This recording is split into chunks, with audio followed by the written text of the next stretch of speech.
Hello viewers, আসতে চলেছে spirit, যে সিনেমাতে অভিনয় করবেন প্রভাস এবং তার পাশে থাকবে ডন লি। ডন লি হচ্ছে ফ্রেন্ডস সাউথ কোরিয়ার একটা বড় অ্যাক্টর। তিনি হলিউড সিনেমাতেও কাজ করেছেন মার্ভেলের। তো এই সিনেমাটা পরিচালনা করবেন সন্দীপ রেড্ডি বাঙ্গা।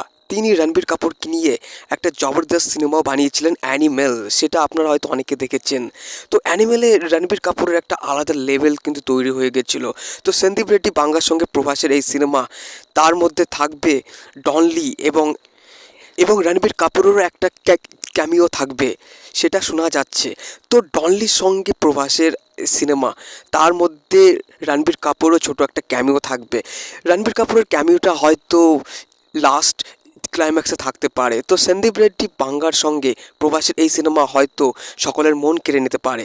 সন্দীপ রেড্ডি বাঙ্গা কেমন ডিরেক্টর সেটা আপনারা বুঝতে পারছেন। তার সিনেমা অ্যানিমেল ফাটাফাটি ব্যবসা করেছিল বক্স অফিস কালেকশানে। তো সন্দীপ রেড্ডি বাংলার সঙ্গে প্রভাসের এই সিনেমা হয়তো বক্স অফিসে আরও বড় কিছু করতে পারবে, সেটা আমার মনে হচ্ছে। সন্দীপ রেড্ডি বাংলার এই মুভিতে প্রভাসের একটা পুলিশের ক্যারেক্টার থাকবে। তো তার মধ্যে থাকবে ডনলির মতো একজন অ্যাক্টার এবং ক্যামিওতে থাকবে রণবীর কাপুরের মতো অ্যাক্টার। আমার মনে হচ্ছে সিনেমাটা ফাটাফাটি হতে চলেছে বন্ধুরা, কিন্তু সিনেমার ট্রেলার না দেখা পর্যন্ত সিনেমাটার ব্যাপারে সঠিক আমি বলতে পারছি না, কিন্তু মনে হচ্ছে সিনেমাটা একটা আলাদা লেভেলের বড় কিছু হতে চলেছে। এই মুভির ব্যাপারে আরও একটা কথা শোনা যাচ্ছে যে এই সিনেমাতে নাকি বিবেক অভিনয়কেও দেখা যাবে। তো এই সিনেমাটা প্রভাসের কেরিয়ারে একটা আমার মনে হয় আলাদা লেভেলের সিনেমা হতে চলেছে। আর যে সিনেমাটা পরিচালনা করবে সন্দীপ রেড্ডি বাঙ্গা।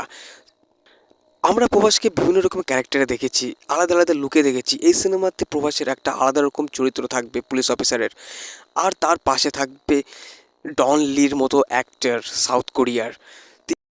এই মুভিটার শুটিং শুরু হয়ে গেছে। তো এই সিনেমাতে দীপ্তি ডিমরির একটা ক্যারেক্টার থাকবে, আর তিনি হচ্ছে এই সিনেমার হিরোইন। এই সিনেমাতে প্রথমে দীপিকা পাডুকোনকে নেওয়ার কথা চলছিল, কিন্তু তাকে পরে বাদ দেওয়া হয়। আমি তো ওয়েট করে আছি স্পিড দেখার জন্য। আপনারা যদি ওয়েট করে থাকেন তাহলে কমেন্ট করবেন, লাইক করবেন। তো বন্ধুরা, সকলে ভালো থাকবেন। আমার ভিডিওটি পারলে সবার সঙ্গে শেয়ার করে দেবেন, যাতে সবাই এই নিউজটা দেখতে পারে, জানতে পারে।